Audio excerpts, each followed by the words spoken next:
ఈ ప్రచార కార్యక్రమాన్ని ఉద్దేశించి వెంకటరమణ బోరు అసోసియేషన్ దళవాయి కదిరప్ప గారు మాట్లాడాల్సిందిగా కోరుతున్నాడు. ముందుగా నాకు ఈ అవకాశం ఇచ్చినందుకు పెద్దలకు అందరికీ నమస్కారము.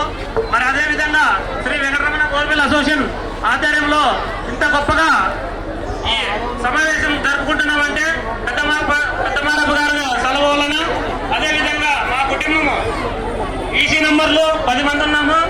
ప్రతి ఒక్కరూ బాగా ఈ టీం, ప్రతి ఒక్కరూ జనతా గ్యారేజ్ మాదిరి టీం ఎక్కడ కావాలన్నా కలుస్తున్నారు. కాబట్టి ఈ గొప్ప ఇంతగా చేసుకుంటున్నాము. మరి మనకి ఎప్పుడూ లేని విధంగా టీడీపీకి ఈసారి మెజార్టీ మన తగ్గుబాటు